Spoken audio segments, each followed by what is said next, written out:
listening to the Heartland Author Podcast. I am Aaron Apollo Camp. For this episode, I had the honor of interviewing Max Friedman.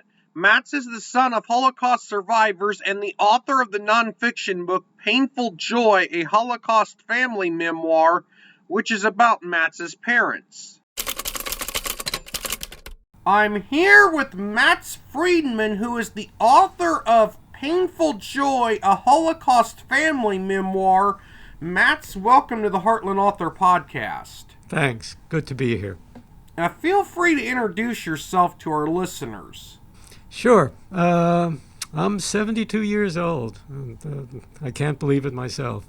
And I wrote this book I started writing it about 6 or 7 years ago, and it took about 5 or 6 years to actually write and research. I was born in Sweden, and that's part of the story. And I've been writing my entire professional life in various aspects of it, working for corporations, doing freelance book reviewing, including a bunch of years for the Chicago Tribune. And I decided at one point, for a variety of reasons, that I wanted to know more about my past. And I had avoided it for most of my life, again, for reasons that I guess we'll get into during this interview. And I decided it was time, for various other reasons, to figure out where I came from, who my parents were, what their stories were, and how that affected me.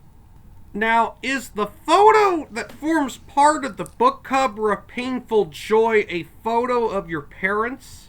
Yeah, that's a picture taken in Sweden, in either Malmö or Halmstad, both towns on the west coast of Sweden. I believe probably before they were married. So it was taken probably sometime in 1946. Now, without spoiling too much of your book, what is Painful Joy about? Well, at the end of the day, it's about surviving and the effects of survival of traumatic events, to say the least, on them and on generations that followed. My parents were Holocaust survivors. They met after the war, after being in concentration camps and ghettos and slave labor camps for 5 or 6 years. And they both lost their first families. My father had a wife and 2 children. My mother had a husband. They both had many brothers and sisters and parents and everybody else. All were murdered during the war. And this is the story of how I found out who they were, because for the most part, they wouldn't talk about their past in any respect with my sister or with me.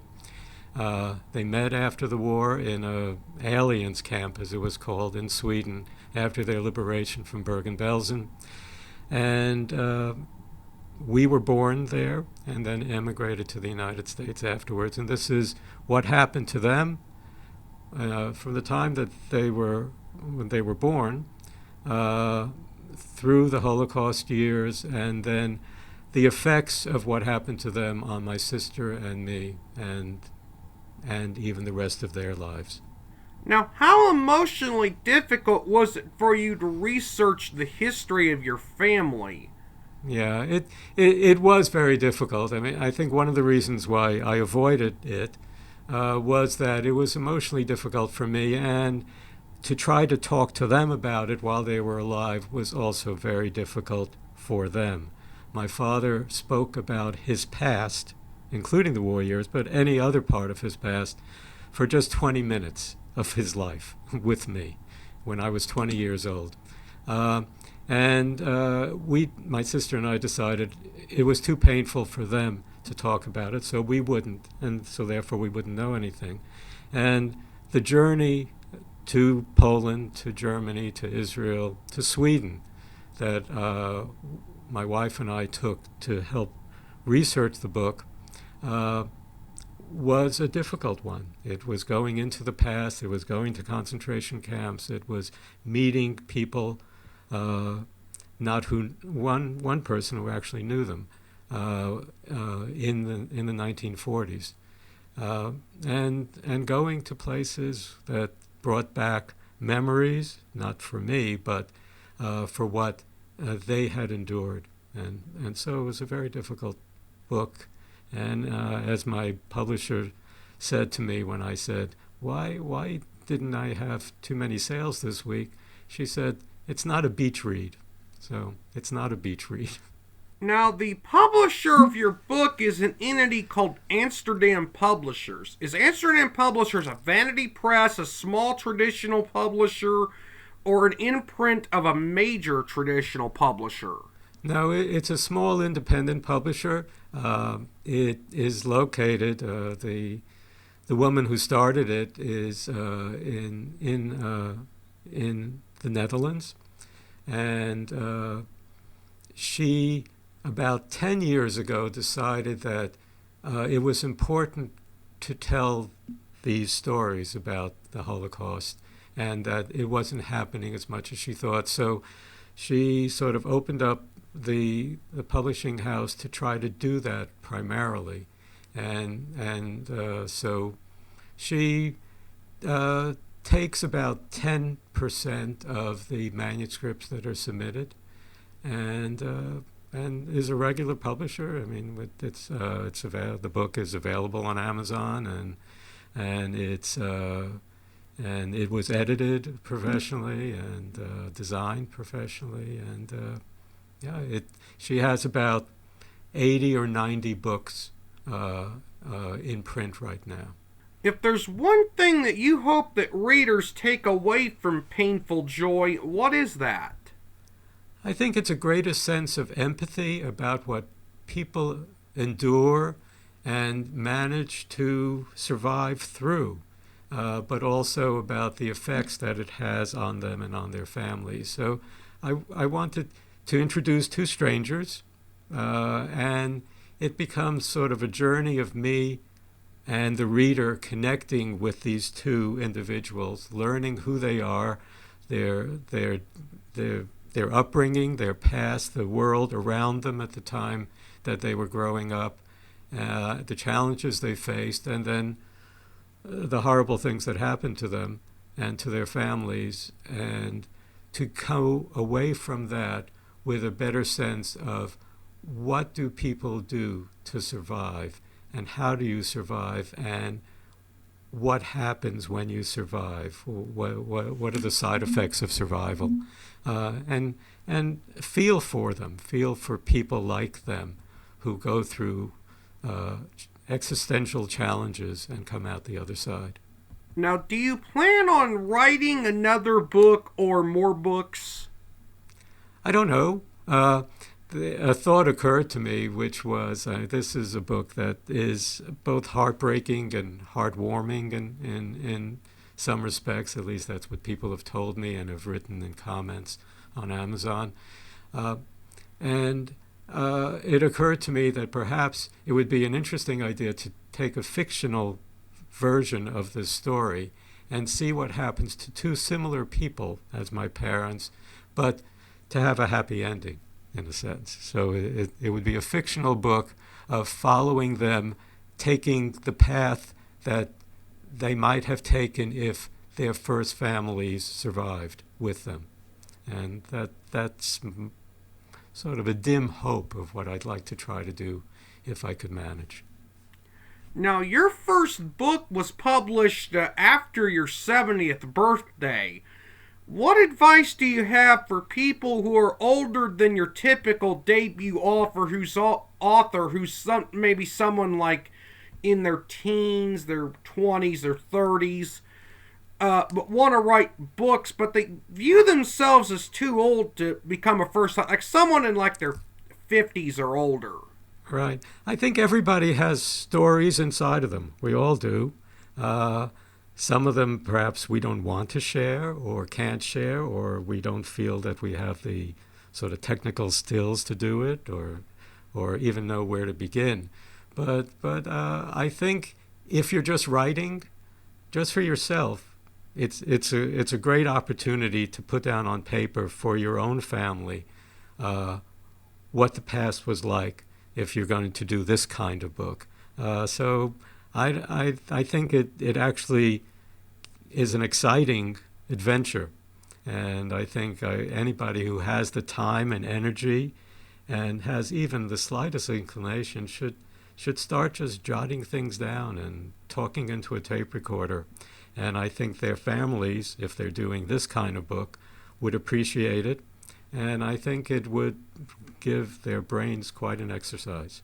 Now, many years ago, you worked for the New York City PBS affiliate WNET, which is Channel 13 in New York City, although the station is technically licensed in Newark, New Jersey, but their studios and transmitter are in New York City. And you were a publicist for WNET. What type of work did that involve, and what was it like to work for a large market PBS station? Yeah, it was very exciting. I was there for about 5 years. I worked for Dick Cavett, and for Bill Moyers. He had moved from commercial television to public television, and I was his publicist, and it was very exciting. It was an enjoyable experience to sort of be on set. We once went to interview to do a live broadcast from the Rose Garden and the Oval Office with Jimmy Carter when he was president, and I remember sitting in the president's sitting in the Oval Office at the president's desk as they were the technicians were there setting up the shots, and Jimmy Carter coming in and sort of giving me a look like, what am I doing there? And then I'm calling my wife, saying, guess where I'm sitting? And then I did the same thing going into the cabinet room. It was just sort of an exciting journey to be at a very large station doing, I think, very important work in terms of communicating what the world was like at that time.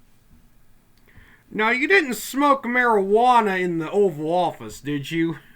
No, because I had read or watched on television somewhere that Jimmy Carter would sometimes have musicians that would smoke weed in the White House. Right. Well, it was a very different place. I mean, I know now.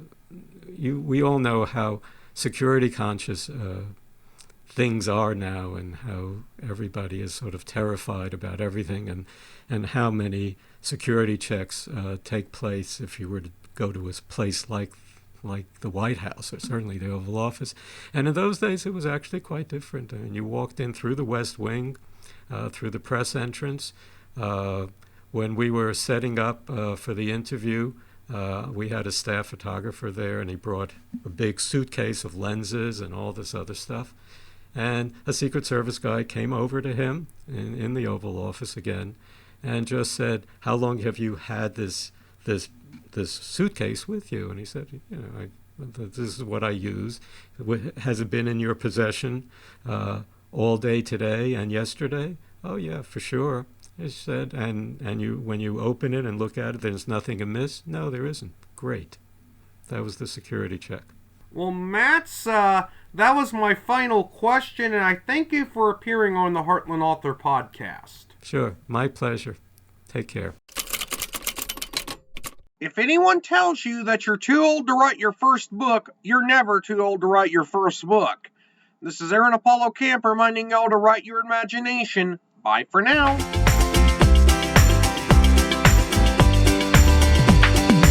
You can learn more about me and my book writing projects at campaaronapollo.wixsite.com/authoraac. You can follow me on Twitter and Facebook at authoraac and on Instagram at aacscribe. Copyright 2023, Aaron Apollo Camp, all rights reserved. This podcast episode is intended for the private listening of our audience. Any reuse or retransmission of this podcast episode without the express written consent of the podcast host is prohibited, except under fair use guidelines. Royalty-free music and sound effects obtained from https://www.zapsplat.com.